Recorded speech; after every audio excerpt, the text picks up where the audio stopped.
नमस्कार मेरे प्यारे दोस्तों, मैं वैभव एक बार फिर से आप सबका स्वागत करता हूं आपके अपने ऑनलाइन प्लेटफॉर्म पर। आप सभी मेरे भाई बहनों का बहुत बहुत स्वागत है। जल्दी से सारे लोग आ जाइए, फिर आज के सेशन के हम लोग शुरुआत करेंगे और साइंस के बहुत ही बेहतरीन वाले क्वेश्चंस को हम लोग करने वाले हैं, जो कि आपके एग्जाम के लिए काफ़ी इंपॉर्टेंट हो सकते हैं। तो जितने मेरे भाई बहन जुड़ते चल रहे हैं, आप सभी लोगों से निवेदन करूंगा कि सेशन को लाइक जरूर कीजिएगा, शेयर जरूर कीजिएगा, ताकि बाकी साथियों तक भी ये सेशन पहुंच सके, उनके लिए भी हेल्पफुल हो सके। और चैनल पर अगर आप लोग पहली बार है तो चैनल को सब्सक्राइब जरूर कर लिएगा, ताकि जब भी हम लोग लाइव आते हैं तो उसकी नोटिफिकेशन आपको मिलती रहे। साथ ही साथ चैट बॉक्स में आपको टेलीग्राम का लिंक दिख रहा है, तो टेलीग्राम चैनल से नहीं जुड़े हैं तो ज़रूर जुड़ जाइएगा। और ठीक है, टेलीग्राम चैनल से जुड़ जाइए, ताकि आपको जब भी हम लोग लाइव आते हैं तो उसकी नोटिफिकेशन, पीडीएफ और बहुत सारी इंपॉर्टेंट अपडेट्स आपको मिलती रहे। तो चलिए शुरू करेंगे आज की क्लास को। पहला प्रश्न आपके सामने साइंस का बहुत ही बेहतरीन है। पहला प्रश्न आपसे कह रहा है, निम्नलिखित में से कौन सा अणु संख्यक गुण है? तो बताइएगा क्या हो जाएगा। परासरण दाब हो जाएगा, क्वथनांक होगा, वाष्प दाब होगा या फिर हिमांक होगा। तो सही विकल्प का आप लोगों को चुनाव करना है। पहला प्रश्न आपके सामने है, चलिए जल्दी से सारे मेरे भाई आंसर करेंगे। पहला प्रश्न आपसे कह रहा है, निम्नलिखित में से कौन सा अणु जो संख्यक गुण है? तो क्या हो जाएगा, परासरण दाब, क्वथनांक, वाष्प दाब या फिर हिमांक। चलिए पहले प्रश्न का आंसर करेंगे, क्या हो जाएगा। चलिए फटाफट सभी लोग आंसर करेंगे, क्या हो जाएगा। करेक्ट आंसर कर दोगे पहले प्रश्न में, ऑप्शन संख्या ए बिल्कुल करेक्ट हो जाएगा, परासरण दाब। ठीक है, क्या हो जाएगा। तो पहले प्रश्न का ऑप्शन संख्या ए आंसर कर देगा। कौन सा अणु संख्यक गुण है? तो आंसर करोगे परासरण दाब। पहले प्रश्न का ऑप्शन संख्या ए बिल्कुल करेक्ट हो जाएगा। आगे बढ़ेंगे दूसरे प्रश्न की तरफ। दूसरा प्रश्न आपके सामने है, जीवन का भौतिक आधार क्या है? तो बताइएगा, जीव द्रव्य है, भोजन है, कोशिका है, केंद्रक है। तो बताइएगा क्या हो जाएगा। तो जीवन का भौतिक आधार क्या है? बहुत ही इंपॉर्टेंट ये क्वेश्चन है, और ये सारे ऐसे क्वेश्चन है ना जो प्रीवियस ईयर में अगर हम लोग बात करेंगे तो प्रीवियस ईयर में आपके एग्जाम में पूछे जा चुके हैं। इंपॉर्टेंट क्वेश्चन हैं ये सब, ठीक है, साइंस के। और ऐसे प्रश्न हैं जो बार बार आपके एग्जाम में जो है पूछे जाते हैं, बार बार रिपीट होते हैं। तो बताइएगा क्या हो जाएगा। जीवन का भौतिक आधार क्या है? जीव द्रव्य है, भोजन है, कोशिका है, केंद्रक है। तो क्या हो जाएगा। तो आंसर कर देंगे ऑप्शन संख्या ए हो जाएगा, जीव द्रव्य हो जाएगा। ठीक है, क्या हो जाएगा। तो ऑप्शन संख्या ए आंसर कर दोगे, जीव द्रव्य हो जाएगा। ठीक है, ऑप्शन संख्या ए एक बार फिर से सही है। आगे बढ़ेंगे अगले प्रश्न की तरफ। तीसरा प्रश्न आपके सामने है, कोशिका का दिमाग किसे कहते हैं? केंद्रिका को कहते हैं, केंद्रक को कहते हैं, लवक को कहते हैं या फिर इनमें से कोई नहीं।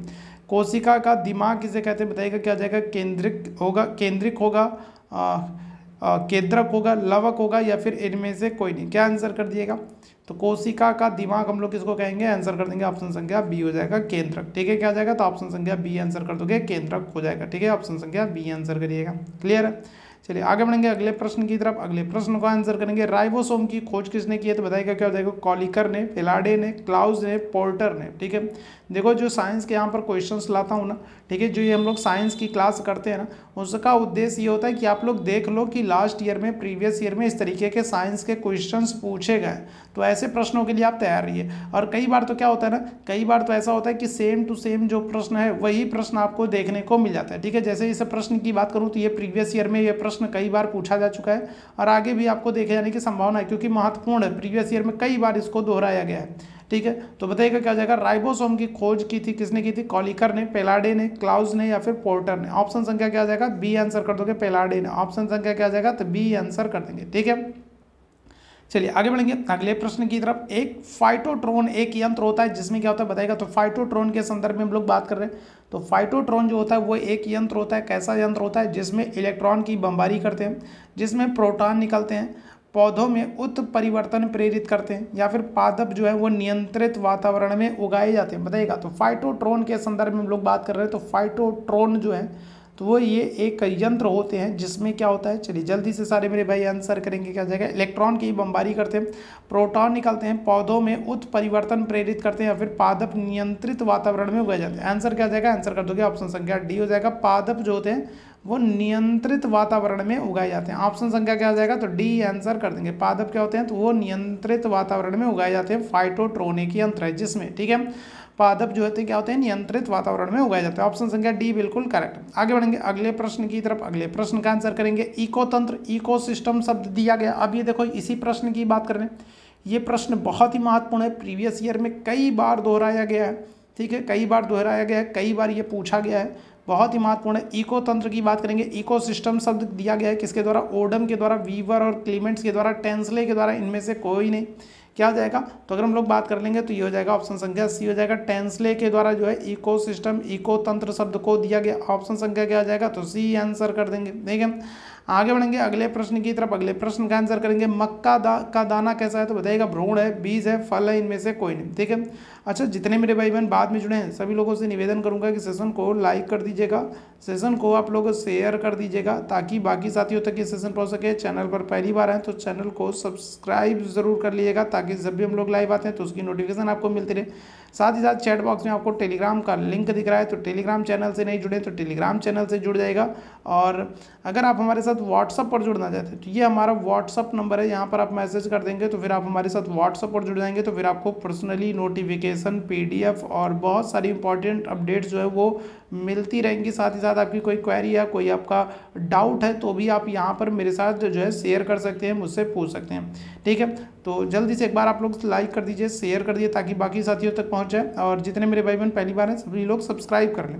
प्रश्न आपसे क्या कह रहा है, प्रश्न कह रहा है मक्का का दाना तो क्या है, भ्रूण है, बीज है, फल है, इनमें से कोई नहीं। आंसर कर देंगे ऑप्शन संख्या सी है, क्या है, फल है। ठीक है, मक्का का दाना क्या है, तो फल है। ठीक, आगे बढ़ेंगे अगले प्रश्न की तरफ। अगले प्रश्न का आंसर करेंगे सबसे छोटा पुष्पी पादप कौन सा। आप देखो ये प्रश्न भी पूछा जा चुका है, ये प्रश्न भी प्रीवियस ईयर में आपसे पूछा जा चुका है। बताइएगा क्या हो जाएगा, सबसे छोटा पुष्पी पादप क्या है, तो पोलीएल्थिया है, रिफ्लेसिया है, वुल्फिया या फिर मेंजीफेरा है। तो बताएंगे क्या हो जाएगा, तो सबसे छोटा पुष्पी पादप अगर हम लोग बात करेंगे तो पोलीएल्थिया है, रिफ्लेसिया है, वुल्फिया या फिर मेंजीफेरा। चलिए इस प्रश्न का आंसर कर देंगे, क्या आ जाएगा, तो आंसर कर देंगे ऑप्शन संख्या सी हो जाएगा, वुल्फिया है। ठीक है, क्या आ जाएगा, तो ऑप्शन संख्या क्या आ जाएगा, तो सी आंसर हो जाएगा, वुल्फिया।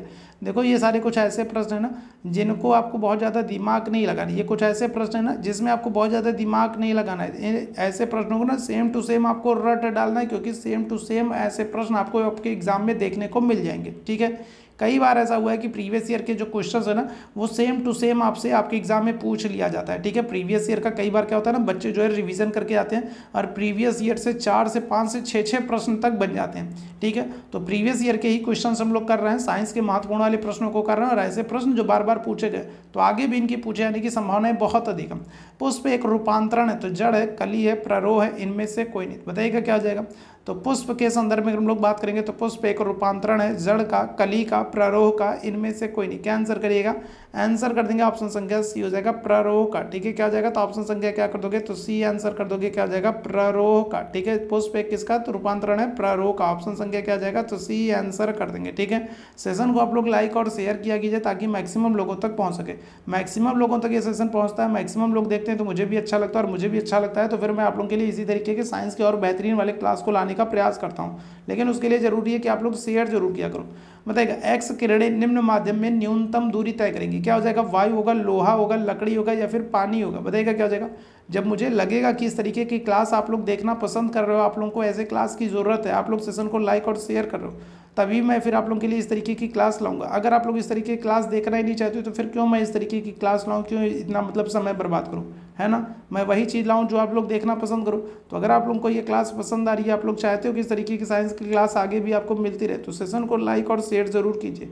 एक्स किरणें निम्न माध्यम में न्यूनतम दूरी तय करेंगी, किसमें, वायु में, लोहे में, लकड़ी में या फिर पानी में। क्या आ जाएगा, एक्स किरणें किस माध्यम में न्यूनतम दूरी तय करेंगी, वायु में, लोहे में, लकड़ी में या फिर पानी में। क्या हो जाएगा, तो आंसर कर देंगे ऑप्शन संख्या बी हो जाएगा, लोहे में। ठीक है, कहाँ पर, तो आंसर क्या कर देंगे, ऑप्शन संख्या बी हो जाएगा, लोहे में। ऑप्शन संख्या बी आंसर कर देंगे। ठीक है, चलिए आगे बढ़ेंगे। अच्छा अगर आपसे पूछ ले एक्स किरणें जो है, तो एक्स किरणों की खोज किसने की। अगर आपसे पूछ ले कि एक्स जो किरणें है इसकी खोज किसने की है, तो क्या आंसर कर दोगे, तो आप आंसर कर दोगे रोएंटजन ने। ठीक है, किसने, तो रोएंटजन जो है इन्होंने क्या किया, इन्होंने एक्स किरणों की खोज की है। ठीक है, ये भी याद रखिएगा, इंपॉर्टेंट आपके लिए, वेरी वेरी इंपॉर्टेंट है।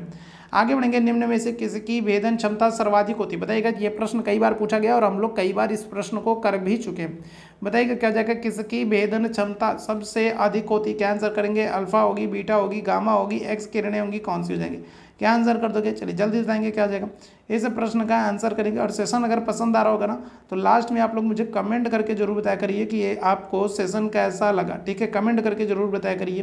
ठीक है, मैं आप लोगों के लास्ट में कमेंट्स देखता हूँ, और आप लोगों को क्लास अच्छी लगती है ना तो मुझे भी अच्छा लगता है, और फिर इस तरीके की बेहतरीन वाली क्लास लाने के लिए आप लोगों के लिए और भी मुझे जो है मोटिवेशन मिलता है। ठीक है, तो कमेंट करके जरूर बताया करिए लास्ट में कि आपको क्लास कैसी लगी। ठीक है, क्या आ जाएगा, करेक्ट आंसर क्या कर देंगे, ऑप्शन संख्या सी आंसर कर देंगे। ऑप्शन संख्या क्या आ जाएगा, तो सी आंसर हो जाएगा। ठीक है, चलिए आगे बढ़ेंगे अगले प्रश्न की तरफ। कौन सा यंत्र है जो विद्युत ऊर्जा को यांत्रिक ऊर्जा में परिवर्तित करता है, बताइएगा क्या हो जाएगा। तो कौन सा यंत्र है जो क्या कर रहा है, जो विद्युत ऊर्जा को यांत्रिक ऊर्जा में परिवर्तित कर रहा है। डायनमो है, जनरेटर है, विद्युत मोटर है या फिर प्रेरण कुंडली है। चलिए जल्दी से बताएंगे क्या हो जाएगा, इस प्रश्न का आंसर करेंगे। ठीक है, तो कौन सा यंत्र है जो विद्युत ऊर्जा को क्या कर रहा है, यांत्रिक ऊर्जा में परिवर्तित करने का काम कर रहा है। क्या हो जाएगा, डायनमो हो जाएगा, जनरेटर हो जाएगा, विद्युत मोटर हो जाएगा या फिर प्रेरण कुंडली हो जाएगा। क्या आंसर हो जाएगा, आंसर कर देंगे ऑप्शन संख्या सी हो जाएगा, विद्युत मोटर हो जाएगा। ठीक है, क्या हो जाएगा, तो विद्युत मोटर हो जाएगा। ठीक है, ध्यान रखिएगा। अच्छा, डायनमो के संदर्भ में अगर हम लोग बात कर ले तो जरा बताइएगा डायनमो जो है तो ये किस ऊर्जा को किस ऊर्जा में बदलता है, जरा जल्दी से बताइएगा क्या हो जाएगा। तो डायनमो के संदर्भ में अगर हम लोग बात कर ले तो जरा इसके बारे में भी आप मुझे बताइए कि जो डायनमो है तो ये किस ऊर्जा को किस ऊर्जा में परिवर्तित करने का काम करता है। चलिए जल्दी से सारे मेरे भाई आंसर करेंगे। डायनमो के संदर्भ में बताइए मुझे जल्दी से। ताप के बढ़ने पर परावैद्युतांक स्थिरांक के का मान क्या होता है, बताइएगा क्या हो जाएगा। तो ताप के बढ़ने पर अगर हम लोग बात करें तो ताप के बढ़ने पर परावैद्युतांक स्थिरांक के का मान क्या होता है, बढ़ता है, घटता है, अपरिवर्तित रहता है या फिर अनियमित रूप से बदलता है। ताप के बढ़ने पर परावैद्युतांक अगर हम लोग बात करें स्थिरांक की बात करेंगे तो के का जो मान है ताप के बढ़ने पर परावैद्युतांक स्थिरांक के का मान क्या है, बढ़ता है, घटता है, अपरिवर्तित रहता है, अनियमित रूप से बदलता है। क्या हो जाएगा, इस प्रश्न का आंसर करिएगा, बहुत ही अच्छा सा प्रश्न है। आंसर कर देंगे ऑप्शन संख्या बी हो जाएगा, घटता है। ठीक है, क्या हो जाएगा, तो ताप बढ़ेगा तो परावैद्युतांक जो स्थिरांक जो के है तो उसका मान क्या हो जाएगा, तो वो नियमित रूप से घटेगा। ऑप्शन संख्या क्या करोगे, तो बी आंसर कर दोगे। ठीक है, चलिए आगे बढ़ेंगे अगले प्रश्न की तरफ।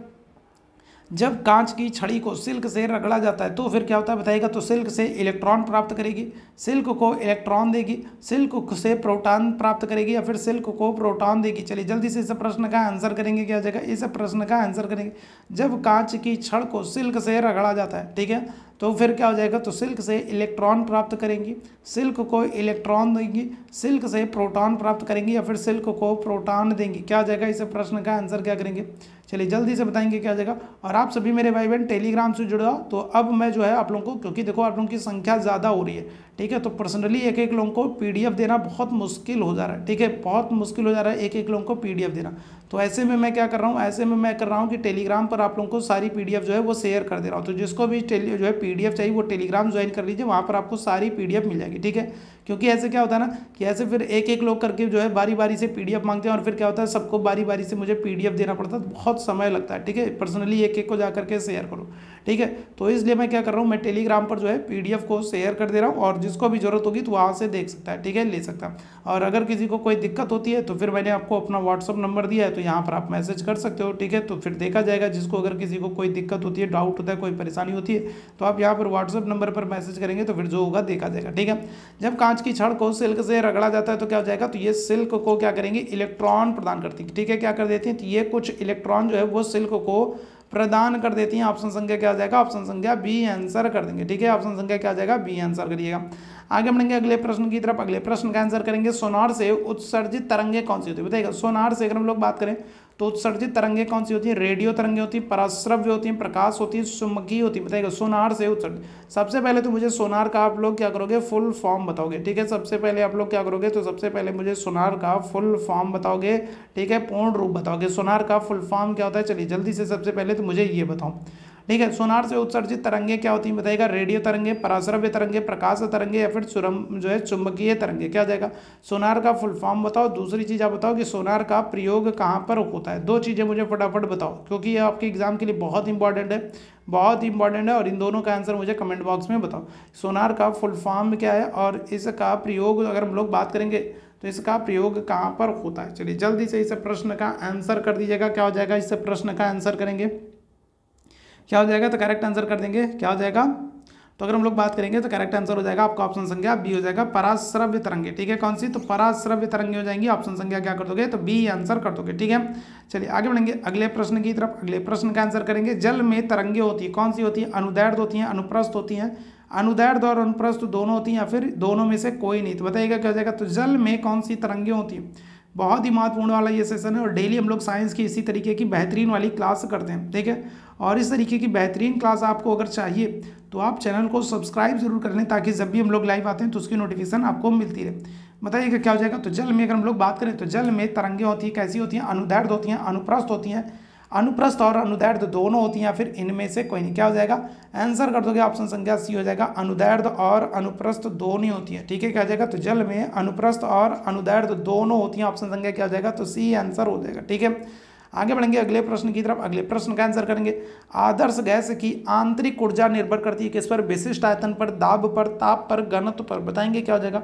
कुछ मेरे भाई बहन है ना जो एकदम चुपचाप एकदम आएंगे, ठीक है, ना कमेंट करेंगे, ना लाइक करेंगे, ना शेयर करेंगे, चुपचाप आएंगे, क्लास देखेंगे और चुपचाप धीरे से निकल जाएंगे। ऐसा ना हो कि कहीं मैं पकड़ लूँ और उनसे पैसा मांगने लूँ, भाई कहाँ आ गया है, चलो जो है टिकट कटाओ, चंदा कटाओ, ठीक है, कहाँ तू बिना जो है चले आए, ठीक है, बाराती में आए हो, बिना जो है निमंत्रण के आमंत्रण के चले आए, बस देख लिए निकल लिए। मतलब ऐसा चोरी छिपे एकदम डर के मारे आते हैं, आएंगे क्लास देखेंगे और धीरे से निकल जाएंगे, खत्म होने से पहले भाग लेंगे।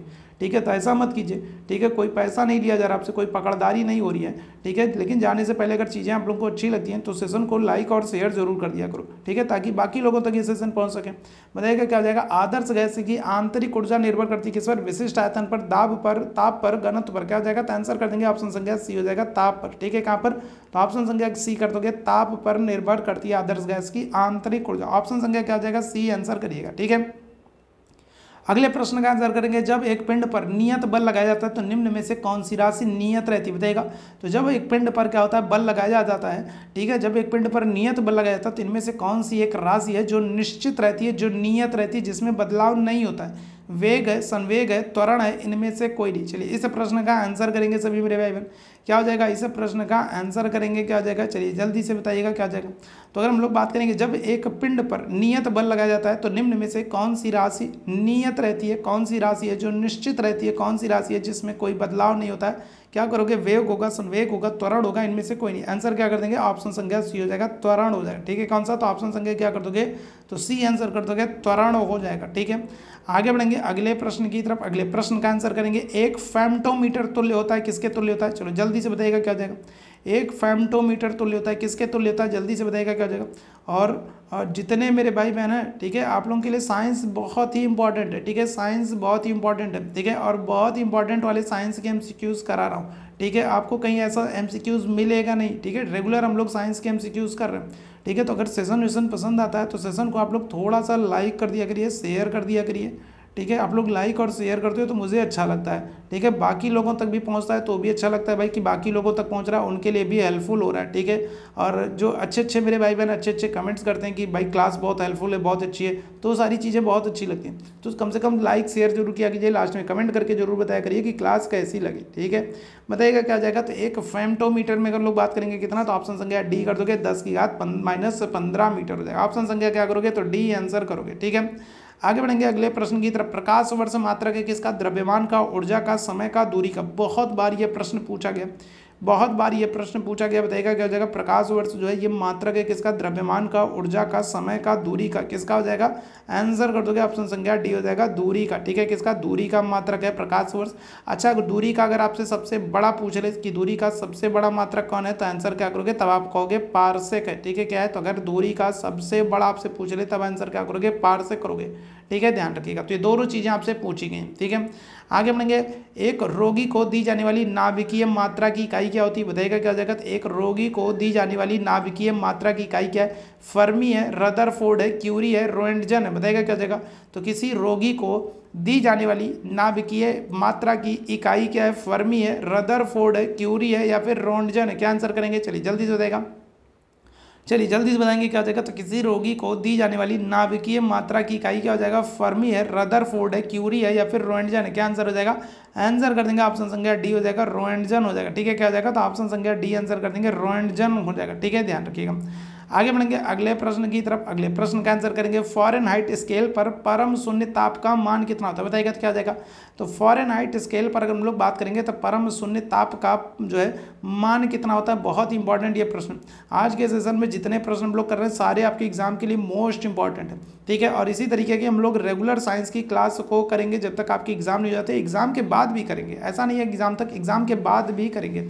ठीक है, और नियमित रूप से अगर आप लोग इस क्लास के साथ जुड़े हुए ना तो बहुत हेल्पफुल होने वाला है आपके एग्जाम को लेकर के। ठीक है, बताइएगा क्या जाएगा। तो फ़ारेनहाइट अगर हम लोग बात करेंगे स्केल पर परम शून्य ताप का मान कितना होता है, आंसर क्या कर दोगे -460 460 डिग्री फ़ारेनहाइट। ठीक है, क्या हो जाएगा। तो अगर हम लोग बात करेंगे तो अप्रॉक्स क्या हो जाएगा, तो -460 डिग्री फ़ारेनहाइट। ऑप्शन संख्या क्या कर दोगे, तो सी आंसर कर देंगे। क्लियर है। चलिए आगे बढ़ेंगे अगले प्रश्न की तरफ। अगले प्रश्न का आंसर करेंगे, रेसादार फसलें कौन सी हैं। तो ये प्रश्न हम लोग कल वाले सेशन में भी किए थे, बताइएगा क्या हो जाएगा। रेसादार फसलें कौन सी है, क्या हो जाएगा। जूट, गन्ना, अलसी, कपास, मक्का, तंबाकू, कपास, सन, जूट या फिर सन, कपास, मक्का, क्या हो जाएगा। तो अगर हम लोग बात करें तो रेसा फसलें कौन सी है। चलिए जल्दी से सारे मेरे भाई आंसर करेंगे। और ऐसा बिल्कुल मत सोचिएगा कि मैं आप लोगों के कमेंट्स नहीं देता हूँ। ठीक है, मैं रेगुलर क्लास को देखता हूँ और आप लोगों के कमेंट्स को देखता हूँ। तो जो चीज़ें मैं यहाँ पर आप लोगों से पूछता हूँ, ठीक है, जो चीज़ें मैं आप लोगों से पूछता हूँ तो वो चीज़ें महत्वपूर्ण होती हैं। मैं आलतू फालतू चीज़ें आपसे नहीं पूछता हूँ, और जो चीज़ें आपसे महत्वपूर्ण होती हैं उन्हीं चीज़ों को पूछता हूँ। तो अगर कोई चीज़ आपसे लोगों से पूछा करो तो उसका आंसर जरूर दिया करिए। ठीक है, वो आपके लिए महत्वपूर्ण होता है। रेसादार फसलों की अगर हम लोग बात करेंगे, यहाँ पर क्या हो जाएगा, तो यहाँ पर आंसर करोगे आप ऑप्शन संख्या सी आंसर कर दोगे, कपास, सन, जूट हो जाएगा। ठीक है, क्या हो जाएगा, तो कपास, सन, जूट हो जाएगा। ठीक है, जरा आप लोग मुझे कमेंट करके बताइएगा कि कपास से कौन सी क्रांति संबंधित है। कपास से अगर हम लोग बात करेंगे तो कपास से कौन सी क्रांति संबंधित है, ये जरा मुझे फटाफट सभी मेरे भाई बहन आंसर करेंगे। क्या हो जाएगा, कपास से कौन सी क्रांति संबंधित है। ठीक है, आगे बढ़ेंगे अगले प्रश्न की तरफ। द्रव चालित मशीनें किस सिद्धांत पर काम करती हैं, न्यूटन के सिद्धांत पर, जूल के सिद्धांत पर, पास्कल के सिद्धांत पर या फिर प्लवन के सिद्धांत पर, बताएंगे क्या हो जाएगा। इस प्रश्न का आंसर करेंगे। क्या हो जाएगा, तो द्रव चालित मशीनें जो होती हैं वो कौन से सिद्धांत पर काम करती हैं, न्यूटन के सिद्धांत पर, जूल के सिद्धांत पर, पास्कल के सिद्धांत पर या फिर प्लवन के सिद्धांत पर। द्रव चालित मशीनें कौन से सिद्धांत पर काम करती हैं, क्या आंसर करेंगे।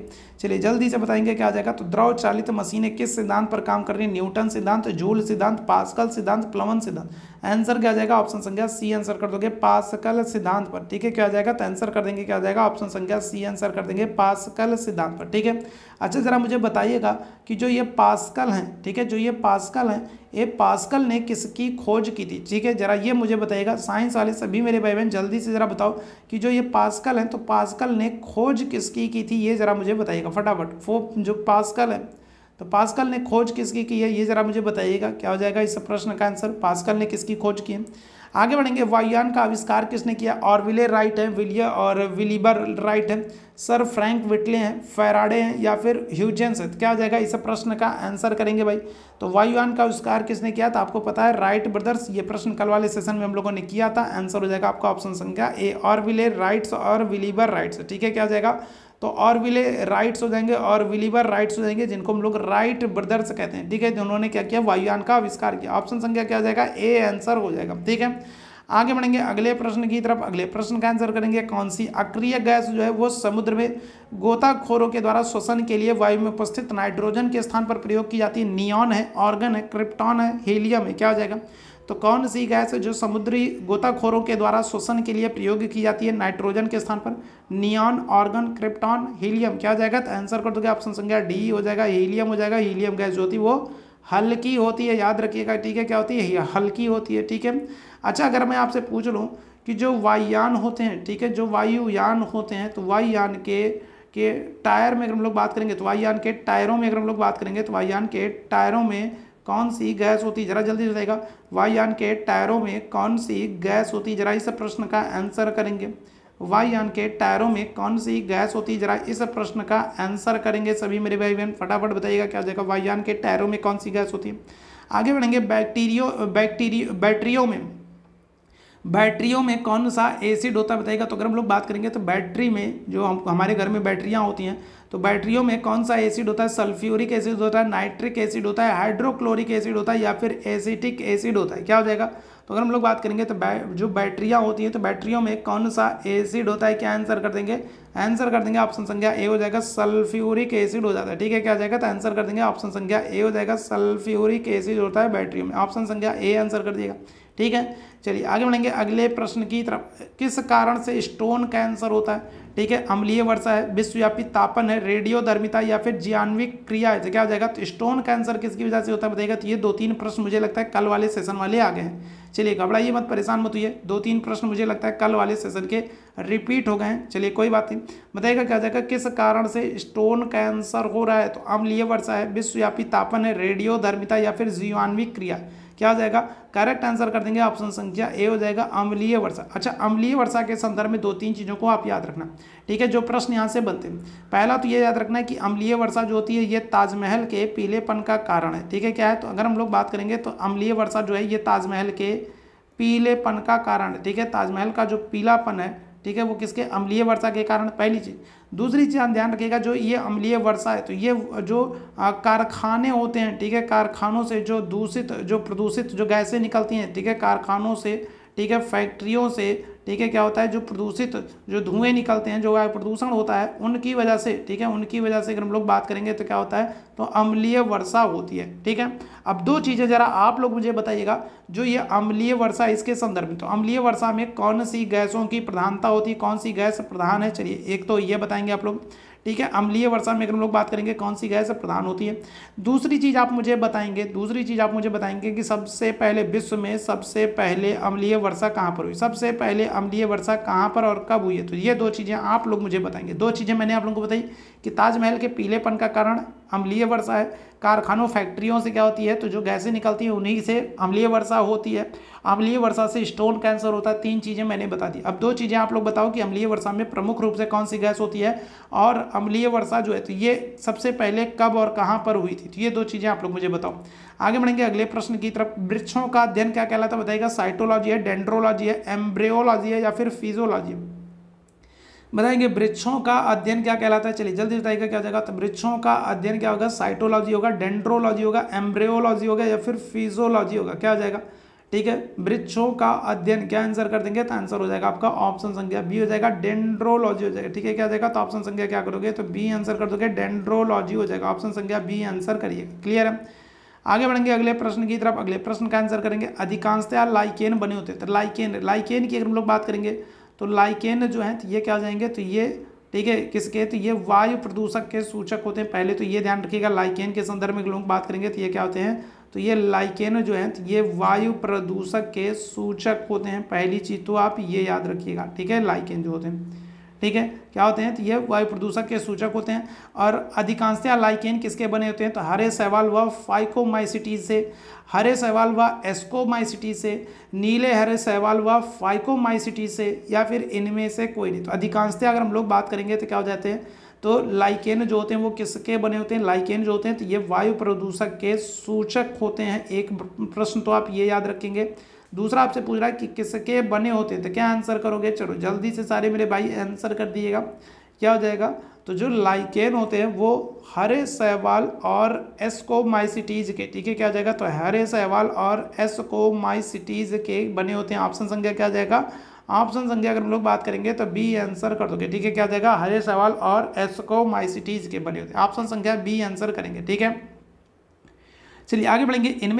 इनमें से कौन से 2 जंतु हैं जो एक ही खाद्य स्तर में आते हैं, बताइएगा, तो कौन से 2 जीव हैं, कौन से ऐसे 2 जीव होंगे जो क्या होंगे, जो एक ही खाद्य स्तर में आएंगे। चीता और भालू है, कौवा और गाय है, हिरन और मधुमक्खी है, सांप और सूअर है। तो बताइएगा क्या जगह, निम्न में से दोनों जंतु एक ही खाद्य स्तर में आते हैं। इस प्रश्न का आंसर करेंगे, क्या जगह बताइएगा, तो चीता और भालू है, हिरन और मधुमक्खी है, कौवा और गाय है, सांप और सूअर है, क्या जाएगा, इनमें से कौन से अगर हम लोग बात करेंगे तो जंतु जो है वो एक ही खाद्य स्तर में आते हैं, क्या जाएगा, करेक्ट आंसर कर देंगे, ऑप्शन संख्या बी हो जाएगा, हिरन और मधुमक्खी हो जाएगा, ठीक है, क्या जाएगा, मधुमक्खी हो जाएगा, ठीक है। अच्छा जरा मुझे फटाफट बताओ, जो ये मधुमक्खी है, ठीक है, तो मधुमक्खी अगर हम लोग बात कर लेंगे तो मधुमक्खी पालन जो है, ठीक है, क्या है, तो मधुमक्खी पालन जो है ये किससे संबंधित है, बताइएगा, ठीक है। मधुमक्खी पालन के लिए अगर हम लोग बात करेंगे तो किससे संबंधित है, जैसे हम लोग क्या करते हैं, जैसे हम लोग मछली के लिए पिसी कल्चर हो गया, केचुए के लिए वार्मी कल्चर हो गया, ठीक है, रेशम के लिए सेरी कल्चर हो गया, ठीक है, अंगूर के लिए विटी कल्चर हो गया, तो इस तरीके से करते हैं ना। तो उसी तरीके से जरा आप लोग मुझे बताओ मधुमक्खी पालन के लिए कौन सा कल्चर होगा, ठीक है, बताइएगा, मधुमक्खी पालन के लिए कौन सा कल्चर होगा, तो जरा ये मुझे फटाफट कमेंट करके जल्दी से बताइएगा, मधुमक्खी पालन के लिए कौन सा कल्चर होगा, ठीक है। मनुष्य में आरबीसी की संख्या कितनी होती है, क्या आंसर करेंगे, बताइएगा, तो क्या हो जाएगा, तो मनुष्य में आरबीसी की संख्या कितनी होती है, क्या आंसर करेंगे। चलिए इस प्रश्न का जल्दी से सारे मेरे भाई आंसर कर देंगे, क्या हो जाएगा, मनुष्य में आरबीसी की संख्या क्या हो जाएगी, क्या आंसर कर दोगे, तो ऑप्शन संख्या सी आंसर कर दोगे तो ऑप्शन संख्या सी जो है अप्रॉक्स अगर हम लोग बात करेंगे तो इतनी ही होती हैं, ठीक है, इसी के लगभग होती हैं, ठीक है, क्या आ जाएगा तो लगभग इसी के होती हैं, ऑप्शन संख्या क्या कर दोगे तो सी आंसर कर दोगे, ठीक है। आगे बढ़ेंगे अगले प्रश्न की तरफ। जो ऑक्सीटोसिन है तो ऑक्सीटोसिन का स्राव कहाँ से होता है, बहुत ही महत्वपूर्ण है, बताएंगे क्या हो जाएगा। तो ऑक्सीटोसिन जो है तो इसका स्राव कहाँ से होता है, हाइपोथैलेमस से होता है, या फिर मध्य एडिनो हाइपोफाइसिस से होता है, या फिर अग्र एडिनो हाइपोफाइसिस से होता है, या फिर न्यूरो हाइपोफाइसिस से होता है। ऑक्सीटोसिन का स्राव कहाँ से होता है, इस प्रश्न का आंसर करेंगे। और अभी तक मेरे बहुत सारे ऐसे भाई बहन जितनों लोगों ने सेशन को आप लोगों ने लाइक और शेयर नहीं किया, तो आप लोगों से निवेदन है कि सेशन को लाइक और शेयर जरूर कीजिएगा। चैनल पर पहली बार है तो चैनल को सब्सक्राइब जरूर कीजिएगा, ताकि जब भी हम लोग लाइव आते हैं तो उसकी नोटिफिकेशन आपको मिलती रहे। चैट बॉक्स में आपको टेलीग्राम का लिंक दिख रहा है, टेलीग्राम चैनल से नहीं जुड़े हैं तो ज़रूर जुड़ जाइएगा। और साथ ही साथ आप मेरे साथ व्हाट्सअप पर जुड़ना चाहते हैं तो ये मेरा व्हाट्सअप नंबर है, तो यहाँ पर मैसेज करके आप मेरे साथ व्हाट्सअप पर जुड़ सकते हैं। तो आपको पर्सनली नोटिफिकेशन, PDF और बहुत सारी इंपॉर्टेंट अपडेट्स जो हैं वो मिलती रहेंगी। साथ ही साथ आपका कोई डाउट है तो भी आप यहाँ पर मैसेज करके पूछ सकते हो। ऑक्सीटोसिन का स्राव क्या आ जाएगा, हाइपोथैलेमस हो जाएगा, ऑप्शन संख्या क्या कर देंगे ए आंसर कर देंगे, क्या आ जाएगा तो हाइपोथैलेमस हो जाएगा, ठीक है। आगे बढ़ेंगे अगले प्रश्न की तरफ। अगले प्रश्न का आंसर करेंगे। आंतरिक निषेचन होता है किसमें होता है, मेढक में होता है, कैटफिश में होता है, डॉगफिश में होता है, या फिर इन सभी में होता है। आंतरिक निषेचन किसमें होता है बताइएगा, क्या जाएगा, मेढक में होगा, डॉग फिश में होगा, कैट फिश में होगा, या फिर इन सभी में होगा, बताइएगा। तो आंतरिक निषेचन किसमें होता है, क्या आंसर करेंगे, तो सभी में होगा, मेढक में होगा, कैट फिश में होगा, या फिर डॉग फिश में होगा। तो कौन से में बताइएगा, तो आंतरिक निषेचन होता है, क्या आंसर कर देंगे, तो ऑप्शन संख्या डी आंसर कर दोगे, डॉग फिश में, ठीक है। कहाँ पर, तो आंतरिक निषेचन किस में होता है, तो आंसर कर देंगे डॉग फिश में, ऑप्शन संख्या क्या आ जाएगा, तो बी आंसर कर दोगे, ठीक है।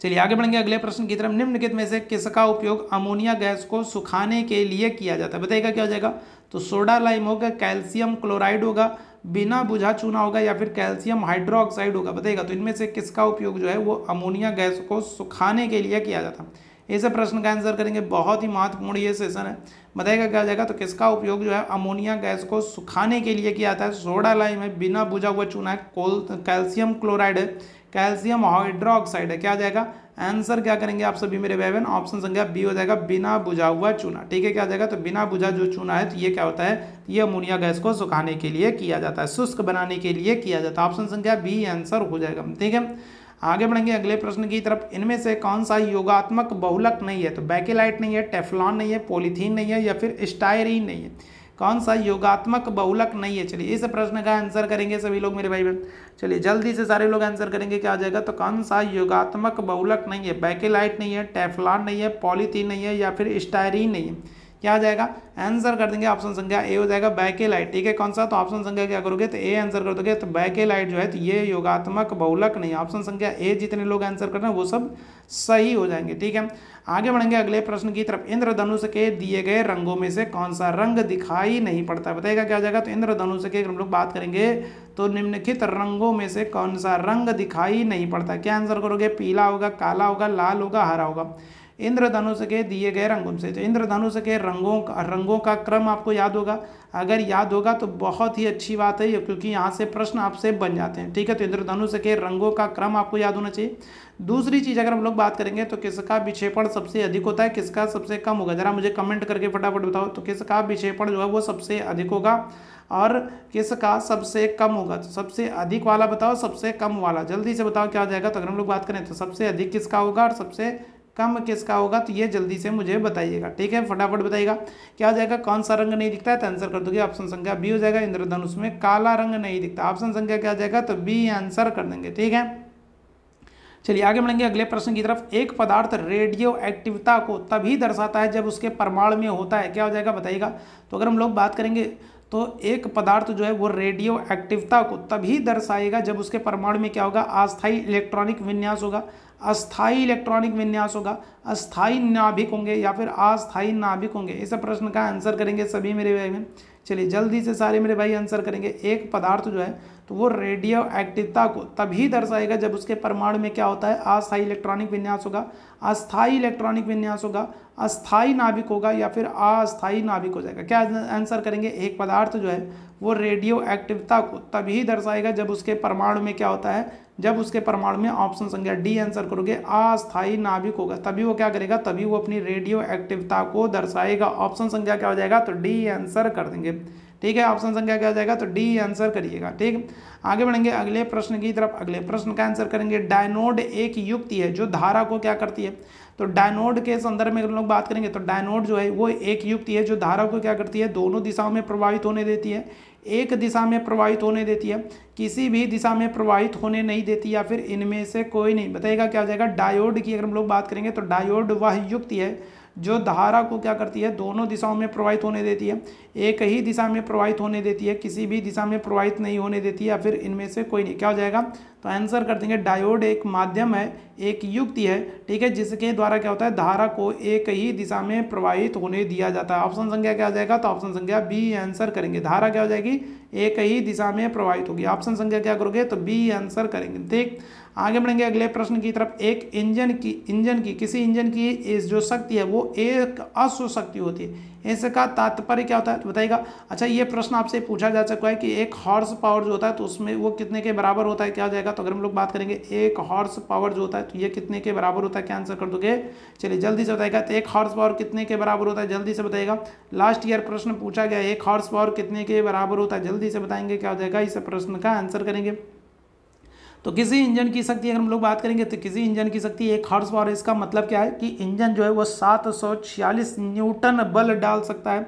इंजन द्वारा किए जाने वाले कार्य की दर 746 जूल पर सेकेंड है। इंजन द्वारा किए जाने वाला कार्य जो है वो 746 जूल है, या फिर इनमें से कोई नहीं। तो बताइएगा क्या जाएगा। तो एक इंजन की शक्ति एक हॉर्स पावर है, एक अश्व शक्ति है। इसका तात्पर्य क्या है कि जो इंजन है वो 746 न्यूटन बल डाल सकता है। इंजन द्वारा किए जाने वाले कार्य की दर 746 जूल पर सेकेंड है।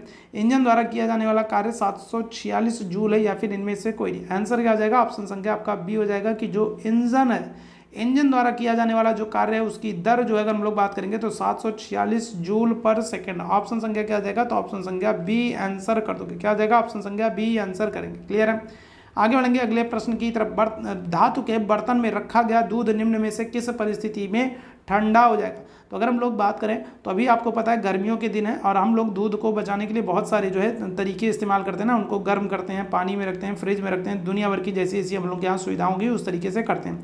तो अगर हम लोग बात करेंगे तो धातु के बर्तन में रखा गया दूध निम्न परिस्थितियों में से किस परिस्थिति में सबसे जल्दी ठंडा होगा। ठीक है, क्या हो गया, मान लो दूध को भयंकर वाला गर्म कर दिया, उसको ठंडा करना है, तो कैसे सबसे जल्दी ठंड होगा। जब बर्तन के ढक्कन पर पर्याप्त मात्रा में बर्फ रख दी जाए, जब दूध का बर्तन बर्फ की सिल्ली पर रख दिया जाए, जब बर्फ को बर्तन के चारों ओर रखा जाए, या फिर उपरोक्त तीनों दशाओं में ठंडा होने के लिए समान समय लगेगा।